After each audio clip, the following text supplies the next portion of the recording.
In this video, I'm going to show you how you can easily switch back to personal account on Instagram. Be sure to watch the video to the very end so you don't make any mistakes, and of course do not forget to like this video and subscribe to my channel. Thanks guys.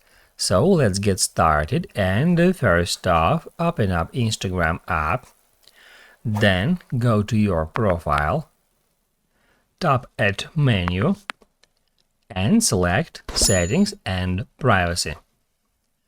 After that, tap at Creator Tools and Controls and then switch account type. Select Switch to Personal Account, and after a couple of seconds your account will be switched back to personal. We can easily check that by going to our profile. As you can see, there are no professional dashboard here anymore.